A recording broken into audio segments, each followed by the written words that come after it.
Hey everybody, how you doing? Aaron from Beansprout here. It's Saturday morning. Everybody else is still asleep. We're gonna have chocolate chip waffles. Today we're taking Henry to a blacksmithing class for his birthday, which is gonna be rad. He's really interested in stuff like that. Just little updates. So updates on my hands. I got to see a pain specialist provided by the Hemophilia Center in Portland. And that was cool because they had some new ideas for how to deal with the chronic pain.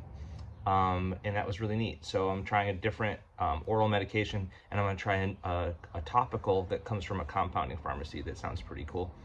But the big update is in August, I'm doing a procedure on my left hand. And it's a denervation, it's called. So it's basically going to go in and either remove or cauterize, I don't remember which, the pain nerves in my left hand. So the actual arthritis will still be there, but I won't feel it as much. And it could get me 5 or 10 years of semi-relief before something more extreme has to be done. So I've been reading all the articles on it, talked to lots of different physicians. It sounds pretty interesting. My friend Doug did it too. So anyway, we're gonna try the left hand. So what's going on is I'm working ahead right now on June and July and August instruments with the attempt to get them done before my procedure. And talked to all the August customers, and a couple of them have already volunteered to move their instruments later. It's a minor procedure compared to my ankle surgeries I had, so it's probably 4 to 6 weeks of me not working on customer instruments. So I think we're good with that. In order to find the time to do that, I'm doing like no milling, no experimenting with new projects, no stock instruments, no messing around in the shop, basically. Every moment that I could be in the shop has to be spent on customer instruments for the rest of the summer, and I'm doing pretty well with that. The one exception is that we worked on this bench a little bit. Larry helped me. My main thing is that this was just like a Nicholson style woodworking bench, and it's great, but it had, I just left gaps between the boards a little bit, and it was pretty short and narrow. Every once in a while I would drop like a tuner screw or something, it would go down behind, and it was just brutal. And I think also for a lutherie shop on this end where the customers are seeing it and everything is living its final days on this bench, I just wanted a really flat, clean surface that would be like easy to deal with. Basically more like a countertop and less like a rough woodworking bench. And so I kind of went back and forth on ways to do that cheap and free. Oh wait, look, we have visitors. Good morning, ladies.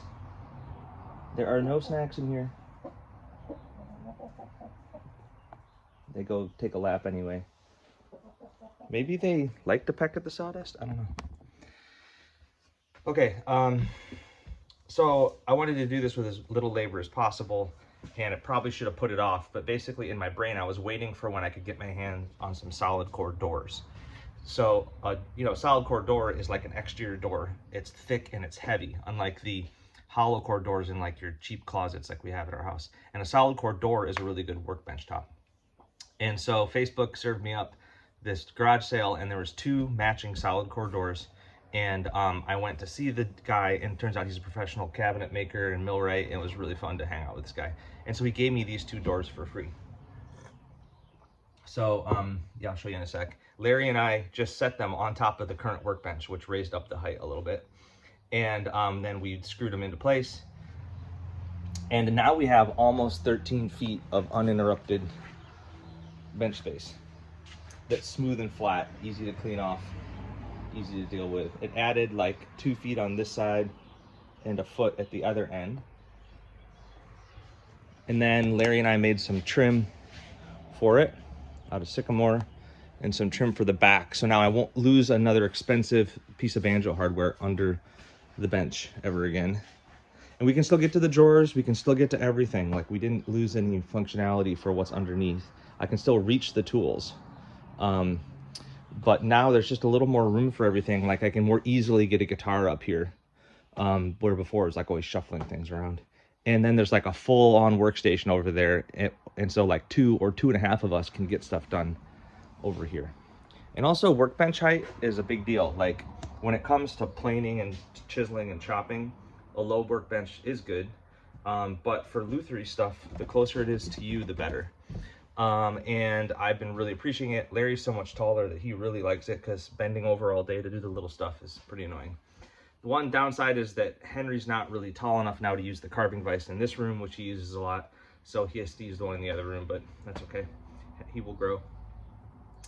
Yeah, so anyway, one update on a shop project and update on my hands. Looking forward to it. If this denervation works well on my left hand, I'm gonna maybe do another one in the winter on my right hand, with the idea of just turning down the chronic pain for the next 5 or 10 years so I can continue to do what I want and make a living.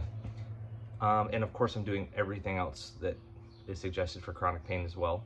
And that stuff is great too, and it's working well, but it's still just a lot. So yeah, thanks for your help and support, and I'll talk to you guys soon.